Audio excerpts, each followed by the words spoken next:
See your brother working away yesterday. Cool. He put some effort in, I can tell you. And it's great to see, isn't it? Things beginning to change. And hopefully our lives are beginning to change as well. I was thinking about second chances this week and how we all need a second chance, don't we? We've all done daft things in the past and we could just do with a second chance at, maybe achieving something. And I was thinking about God. God is a God of second chances. And he understands just what we're like, and yet he's willing to love us anyway.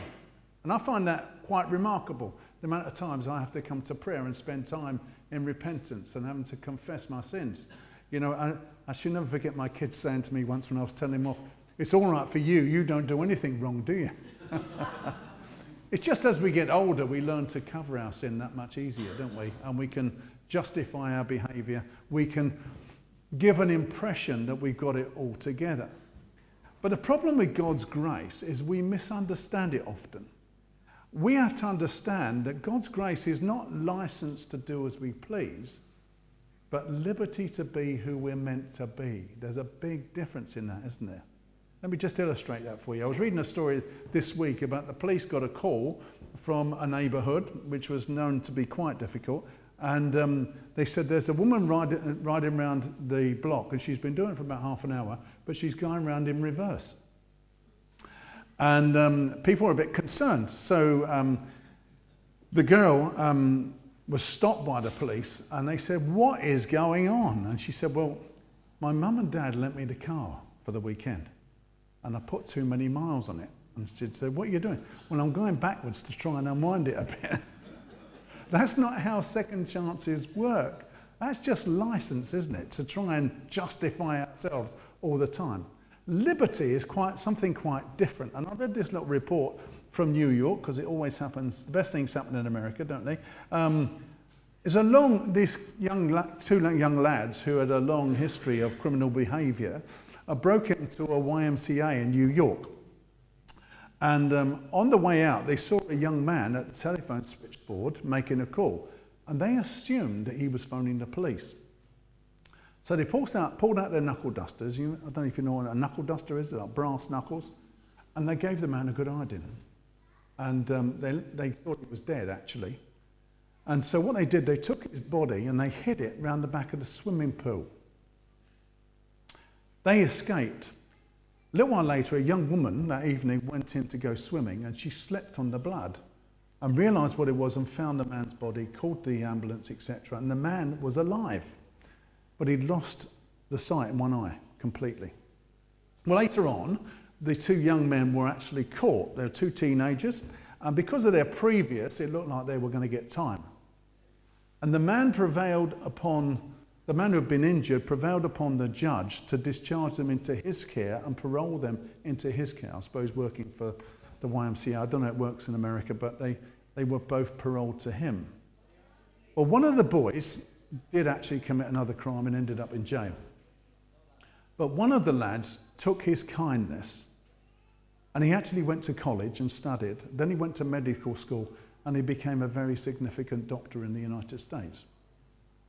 That is what grace is about, isn't it? That's the liberty to be who we're meant to be. What we need to understand is that when Jesus Christ walked on this earth, he came as a man. Every inch of him, flesh and blood.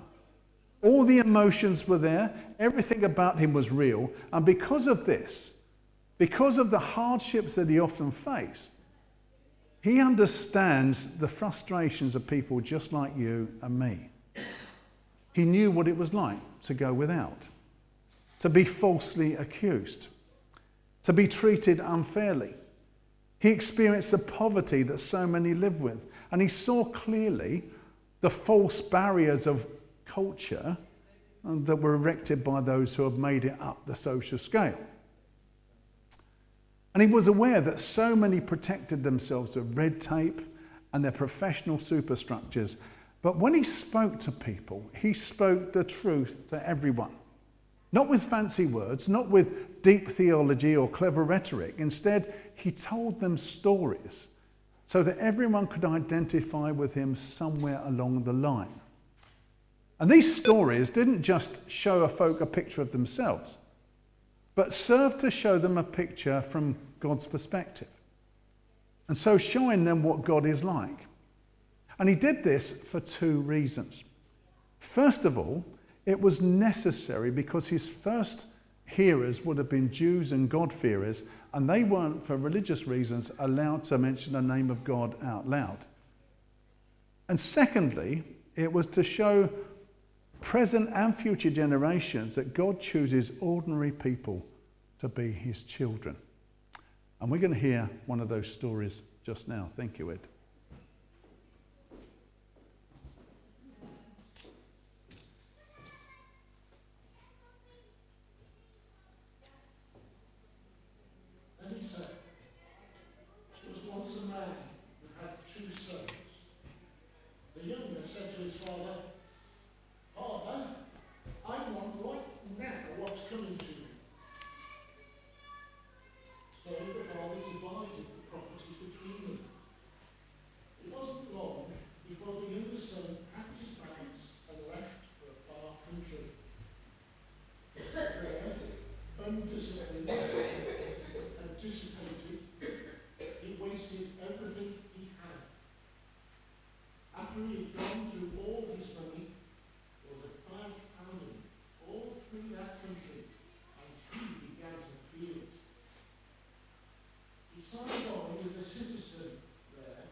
As he approached the house, he heard the music and dancing.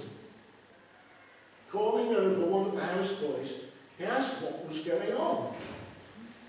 He told him, "Your brother came home. Your father has ordered a feast, barbecue beef, because he has him home safe and sound." The older brother stomped off in an angry sulk and refused to join in. His father came out to try to talk to him, but he would not listen. The son said, "Look how many years I've stayed here serving you, never giving you one moment of grief, but you have ever thrown a party for me and my friends? Then this son of yours who has thrown away your money on whores shows up and you go out with a feast.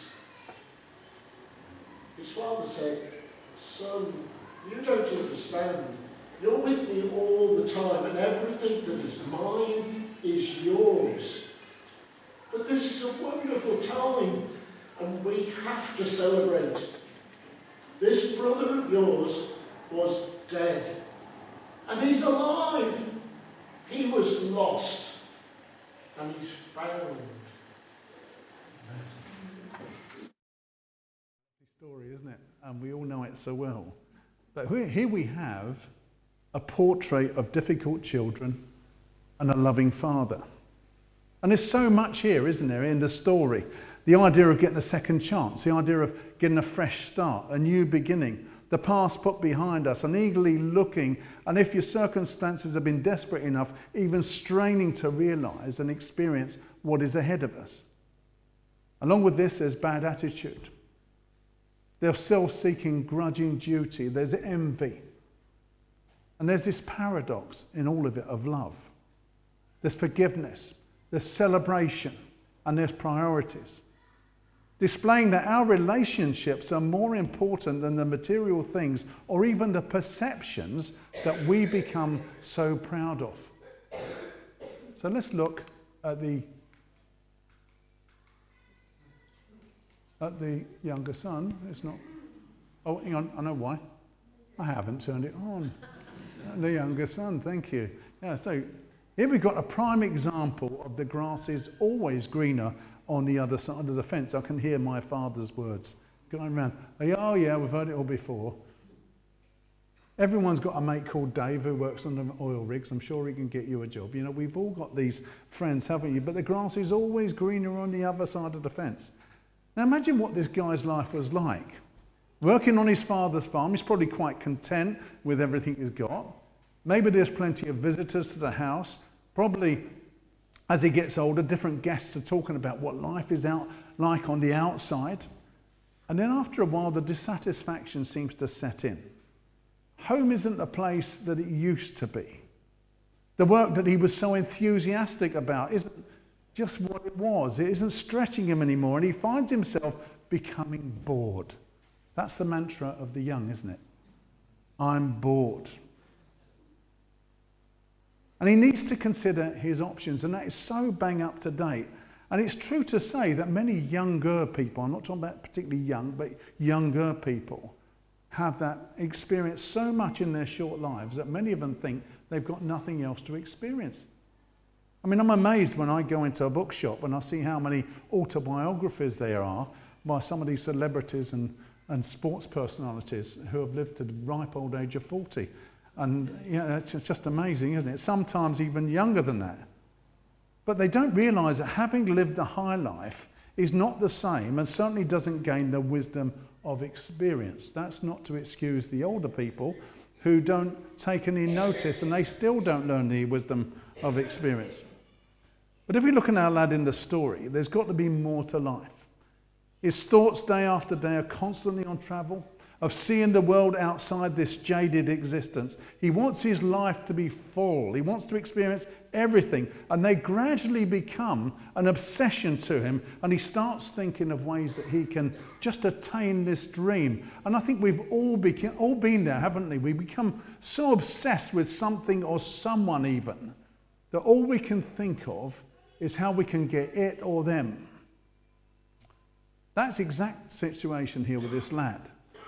It's a classic picture, particularly in a Jewish setting, where young people feel trapped because of the closed community. And that's bang up to date as well. In Gateshead, where we were living, it's a big, big Jewish community, significant actually. 2 places they send people to train as rabbis. One is in Israel and one is in Gateshead, would you believe?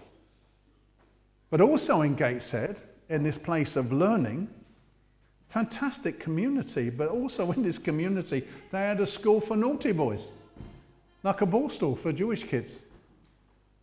For those who wanted to break out, and they take them away and they put them into this very hard school to teach them, to bring them back. And these kids just didn't know what they wanted to do. But it's also a classic picture for you and me as well. We always think that life is better somewhere else. And we all, without exception, have said or will say to our parents or our elders at some stage, I know that is your experience, but I want that experience for myself. What you're really saying is that no one knows how you feel. No one knows your experience because it's got to be yours experience. I need my mistakes. I need my pain. I need my failure. Except when you get what you want, it's nothing like we expected, is it? Then comes this idea, I know, I'll ask Dad for my inheritance. Well, that's tantamount to saying to his father, I wish you were dead. So off he goes to his father, and he asks him for his share of the estate, which would have been about a third. There's no explanation why he wants the money, and his father doesn't ask him, although he probably knows. And not long after, he's off. And he cuts all his ties and decides that he's now going to start living. No more conservative lifestyle for him, being in by 10 o'clock. No having to phone home and checking in when you're going to be a bit late. I'm going to enjoy my life. I'm going to experience everything, and I'm going to make my fortune. Oh, the freedom to do as I please. Look out, world. Here I come. Live for today, for tomorrow we die. Yeah, I've been that boy. Well, life was wild. We know that. He did and saw things he'd never even imagined. And friends. He never knew he had so many friends. And the amount of times the girls have mistaken him for a famous film star. You know, and said, oh, you're just like Arnold Schwarzenegger. Oh, Leonardo DiCaprio. Then two things happened. First one was his own fault. He ran out of his money. See, the trouble is, though, £20 notes, they tend to disappear, don't they? And a round of drinks costs a fortune. I don't know if you've bought a round of drinks lately, but it is expensive. The second wasn't his own fault. There was a famine in the land, and it increased his difficulties. He couldn't scrounge off his mates.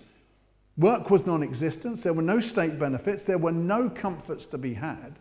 And eventually someone takes pity on him and offers him a job cleaning out the pigs. Now for a Jew, that is rock bottom because pigs are unclean animals. It's disgusting work. And he's looking at the pig slop, he's so hungry, and no one would even give him some of that. Could he have gone any lower? Now Jewish hearers hearing this story are ready for the story to end here because this is similar to a 2nd century Jewish folk story that tells what the son got was what he deserved. But then Jesus took it on a step further. That's the wisdom, isn't it? The lad had been a fool. He landed himself in a mess. And in this moment, he realized that he was unworthy even to be called his father's son. And so in desperation, he made ready to humble himself and be reinstated as a servant. He didn't spend too much time packing because he only had what he stood up in. And he probably spent a lot of time praying on the way home. And I think it's amazing how desperation sharpens our prayer life, isn't it? Now picture this young man. He's in a right state. And while he's a long way off, his father recognizes the figure in the distance. And can you imagine his mouth dropping open? The lad has been gone so long without a word, not a postcard, not a phone call. He'd been missing and he'd been presumed dead. And then notice his father runs to him and the lad starts his practice speech. Father, forgive me, I'm not worthy to be yours. But the father's not listening. Forget all that. He says, bring him a set of clothes and dress him, put on the family ring on his finger and sandals on his feet, and then get the fatted calf and roast it. We're going to feast tonight. We're going to have a wonderful time, etc., etc. It's interesting. Back in verse 7 in Luke 15, Jesus said, I tell you that in the same way there will be more rejoicing in heaven over one sinner who repents than over 99 righteous persons who do not need to repent. And repentance is exactly what this younger son's story is all about. About the person who thinks that they know best. And they make a mess of the whole situation, who try to improve themselves, but just up digging that deeper hole. And we've all done it to one extent or another. We chase our ambitions and we develop this tunnel vision, don't we? And we will listen to no one and we stubbornly refuse to heed any advice. And when it all goes pear-shaped, we expect sympathy. You know, I've lost count of the amount of times I've seen this, particularly when I've visited men in prison, who with their head in their hand and with tears running down their faces regret everything. Well, that's the younger son. What about this older son? Well, this is the boy who stayed at home. He had such a low opinion of his younger brother that he even denied his existence. This so-called brother who had ruined everything. He left him there with his father, this so-called brother who'd abandoned the family. Now he was trapped. If I leave, what then? Well, what's the point? What does it matter? Now I'm stuck for good. I'll just have to get on with it. And I think what we have to realize in this story is although the one was a wild character and one stayed at home, they're so alike. Not only are they blood brothers, but they're both self-seekers, both concerned with pleasing themselves rather than their father. Now imagine what sort of guy he was. He'd be well-fed, fit, sun-bronzed. His body wouldn't have been marred after years of abuse. He remained thoroughly decent. And it's all very, very commendable. He's also a worker. You know, it says in verse 25, all this time, the older brother was out in the field. And when the day's work was done, he came in. Now, one commentator actually says of him, work. There is sweat in the word. This is no idler. He is no parasite. He's an earnest and strenuous worker. His younger brother had gone off wasting his money and substance on wild living. But this lad is no waster. He's a worker, and he must be commended for it. What I find interesting is that Jesus doesn't have a good word for him. Why? Was it wrong for him to be in the field? No, that's where he ought to be. Was it wrong for him to work hard? No, that was his duty. The trouble with this older brother is not that he was in the field or the fact that he was a clean and decent worker. The problem is the spirit in which he did the work. He quite clearly regarded himself as his slave in his father's household. You see, there was no love in his work. It was just grudging duty. And his lack of love for his wayward brother just shows that he was equally destitute of love for his father. What does John tell us in 1 John? We love because he first loved us. Whoever claims to love God yet hates his brother or sister is a liar. For whoever does not love their brother or sister whom they have seen cannot love God who they have not seen. And he has given us this command. Anyone who loves God must also love his brother and sister. You see, the measure of our love for God is evidence in the way that we love other people. Our devotion to the unseen is read in our faithful and loyal devotion to those who we see. So it's impossible to love God and at the same time fail to love our brother, sister, or neighbour. And because of this lack of love for his brother, there would have been no pain in seeing him go away. And he certainly wouldn't have had any sleepless nights over him. He never watched or prayed for him. He didn't even care if he returned or not. It brought him no pleasure at all. And when the day's work was done, he came in. As he approached the house, he heard music and dancing. What's going on over there? And he calls over to one of the houseboys and said, what's going on? He said, oh, your brother's come home. Your father's ordered a feast, roast beef, because he's got him home safe and sound. But the older brother, I love this version, stomped off in an angry sulk and refused to join in. How many times have we done that? Bang goes the door and off you go. So this event brought him no joy. All it brought him was anger and pain. He was envious, not because his brother had done him any harm. The feast was altogether unpalatable because it wasn't in his honour. His father comes out to him and he says to him, He tried to talk to him and he wouldn't listen. And the son did, how many years have I stayed here serving you, never given you a moment's grief, but you've never even thrown a party for me and my friends? Then this son of yours who's thrown away your money on whores shows up and you go all out with a feast. Envy is that fiendish spirit that makes one uncomfortable when the ability, the attainment, or the character of another is praised.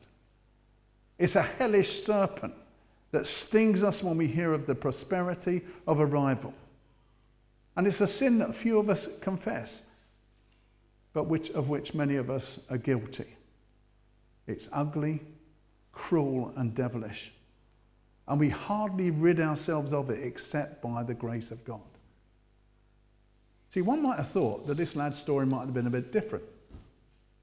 Staying at home, we might have expected him to have a special bond with his dad.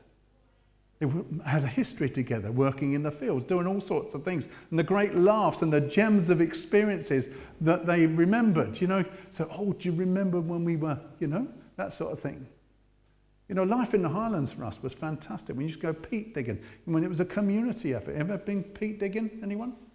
Oh, you missed yourselves. It's fantastic. Okay, so the whole community comes, and there's sandwiches, and it's a bit like the harvest, and they take out, mum comes out with all the sandwiches, and there's soup, and there's all sorts of stuff going on. So everyone has to work hard before they get fed. All those great experiences that you could just talk about. And yet he had nothing to talk about. All he gave his dad was a temper tantrum. He was arrogant and he was rude. He showed no respect for his father at all. In actual fact, his older son is to be pitied because he missed everything that makes being a member of a family beautiful and worthwhile. I was thinking about this. What do you think of that? It's beautiful, isn't it?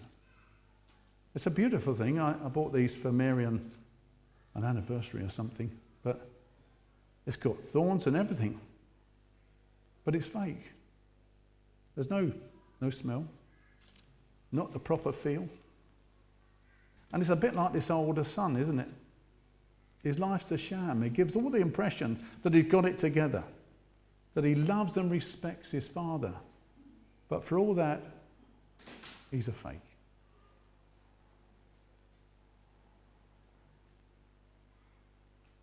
The reason the older brother his experience was so jaundiced and weak was because he was not willing to receive the love the father wanted to give him. Listen to what his father said to him. Son, you don't understand. You're with me all the time and everything I've got is yours. But this is a wonderful time when we've got to celebrate. This brother of yours was dead and he's alive. He was lost and he's found. He makes us complete. How much more did the father have to do to prove his love for his son? What about this father? Let's just wind back to the beginning of the story, shall we? The younger son has come to ask for the inheritance. And we can feel the disappointment of the father as he gives him what he asked for. Then as the boy leaves, there's tears in his eyes, almost as if he senses he's never going to see him again.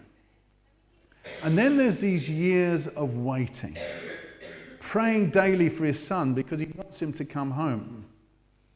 Daily watching the road, listening to every visitor as if they've heard anything, but there's nothing. Then he goes to market and he sees how people are carrying on and he's worried about his lad. So sleepless nights for this parent is commonplace. Then one day, he's routinely looking up the road and through the heat haze, he sees a figure and he strains his eyes and he can see his son. Because you see, as a parent who observes his children, he knows how his son walks and how he moves. And if you're a parent, you know exactly what I'm talking about. You can tell which child is your child in a crowd, can't you? We watch, we admire, and we grow our children, not seeing just the physical, but all the potential that is there in their lives. And that is how God sees us. Well, unable to contain himself, what does he do? Something that a person of his status should never do. He pulled up his robes and he ran. And when he meets his son, he kisses him and cuddles him and he cries and he cries. And the son too is in tears and he blurts out that he's really sorry, wants to be taken on as a servant. By now the household servants are all scurrying after their master. And the father waves aside all the protests and he said, look, bring in the best robes, a ring and sandals, all the signs of position. And to cap it all, get that fatted calf. This is saved for a special occasion and enough for a crowd of people. So this is going to be a party. And all this is done not because his son deserved it, but because his father loves him even though he doesn't deserve it. You see, love is the essential characteristic of God's person. The grass is always greener on the other side of the fence, isn't it? Like the constantly watching Father in this story, God in Jesus reveals to us his heart. And so many fall into this trap of believing that when they make a mistake, when they're frustrated, when they're in a dilemma, that God is going to be disgusted with them somehow, that he's going to be disinterested in them. But in reality, the opposite is absolutely true. Like the Father in the story, God has got a place in his heart for every single one of us. And every day he looks into the distance, eager for our return, that we might believe and enjoy the benefits of being his children. You see, being sure of God's love is being secure as his child. Shall we pray?